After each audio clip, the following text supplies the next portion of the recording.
Niloko ng mga taga-Gibeon ang mga Israelita. Ikasyam na kabanata.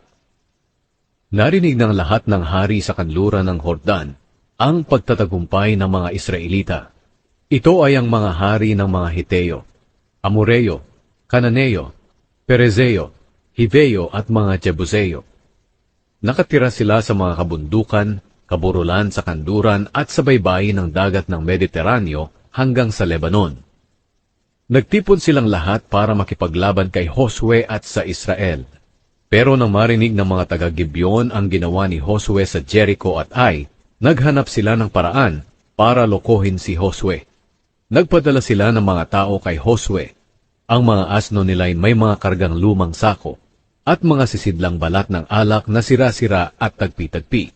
Nagsuot sila ng mga lumang damit at mga sandalyas na pudpod at tagpi-tagpi. Nagbaon sila ng mga matitigas at tinaamag na mga tinapay. Pagkatapos, pumunta sila kay Josue sa kampo ng Israel sa Gilgal, at sinabi sa kaniya at sa mga Israelita, "Pumunta kami rito galing sa malayong lugar, para hilingin sa inyo na gumawa kayo ng kasunduan sa amin na hindi nyo gagalawin ang mga mamamayan namin." Pero sumagot ang mga Israelita, "Baka taga rito rin kayo, malapit sa amin. Kaya hindi kami maaaring gumawa ng kasunduan sa inyo." Nagmakaawa sila kay Josue. "Handa po kaming maging lingkod ninyo." Nagtanong si Josue sa kanila, "Sino kayo at saan kayo nanggaling?" Sumagot sila, "Galing po kami sa napakalayong lugar. Pumunta kami rito dahil narinig namin ang tungkol sa Panginoon na inyong Diyos. Nabalitaan din namin ang lahat ng kanyang ginawa sa Ehipto at sa dalawang hari na Amoreo sa silangan ng Hordan, na sina Haring Sihon ng Heshbon at Haring Og ng Basya na nakatira sa Ashtaroth. Kaya inutusan kami ng mga tagapamahala at mga kababayan namin na maghanda ng pagkain at pumunta rito, at makipagkita sa inyo para sabihin na handa kaming maglingkod sa inyo basta't gumawa lang kayo ng kasunduan sa amin na hindi nyo kami gagalawin.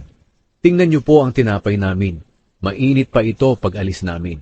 Pero ngayon matigas na at durog-durog pa. Itong mga sisidlang balat ay bago pa nang salina namin ng alak. Pero tingnan niyo po, sira-sira na ito. Ang mga damit at sandalyas namin ay naluma na dahil sa malayong paglalakbay." Naniwala at tinanggap ng mga Israelita ang mga ebidensya na dala nila. Pero hindi sila nagtanong sa Panginoon tungkol dito. Gumawa si Josue ng kasunduan sa kanila na hindi niya sila gagalawin o kaya ipapatayin. At nanumpa ang mga pinuno ng mga kapulungan ng Israel sa kasunduang ito. Pagkalipas ng 3 araw pagkatapos pagtibayin ng kasunduan, nabalitaan ng mga Israelita na malapit lang pala sa kanila ang tinitirhan ng mga taong iyon. Kaya umalis ang mga Israelita, at matapos ang 3 araw, nakarating sila sa mga lungsod na tinitirhan ng mga taong iyon. Ito'y ang mga lungsod ng Gibeon, Kefira, Beerot, at Kiriat Jearim. Pero hindi sila nilusob ng mga Israelita dahil may sinumpaan silang kasunduan sa mga pinuno ng Israel sa pangalan ng Panginoon, ang Diyos ng Israel. Nagreklamo ang mga Israelita sa mga pinuno nila, pero sumagot ang lahat ng pinuno, "May sinumpaan na tayo sa kanila sa pangalan ng Panginoon, ang Diyos ng Israel. Kaya ngayon ay hindi natin sila pwedeng galawin. Ganito ang gagawin natin. Hindi natin sila papatayin dahil baka parusahan tayo ng Diyos kapag sinira natin ang sumpaan natin sa kanila.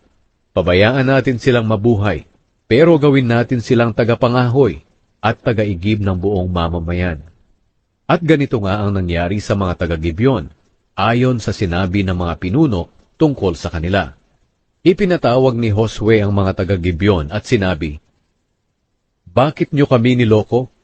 Bakit nyo sinabing galing pa kayo sa malayong lugar pero taga rito lang pala kayo, malapit sa amin? Dahil sa ginawa nyo, isusumpa kayo ng Diyos. Mula ngayon maglilingkod kayo bilang tagapangahoy at tagaigib para sa bahay ng aking Diyos." Sumagot sila kay Josue, "Ginawa namin ito dahil natatakot po kami na baka patayin nyo kami. Dahil nabalitaan po namin na inutusan ng Panginoon na inyong Diyos si Moises na kanyang lingkod na ibigay sa inyo ang lupaing ito at patayin ang lahat ng nakatira rito. Ngayon nandito kami sa ilalim ng kapangyarihan nyo, Kayo ang masusunod kung ano po ang dapat ninyong gawin sa amin. Hindi pinahintulutan ni Josue na patayin sila ng mga Israelita, pero ginawa niya silang mga tagapangahoy at tagaigib para sa mga Israelita at sa altar ng Panginoon. Hanggang ngayon, ginagawa nila ang gawaing ito sa lugar na pinili ng Panginoon, kung saan siya sasambahin.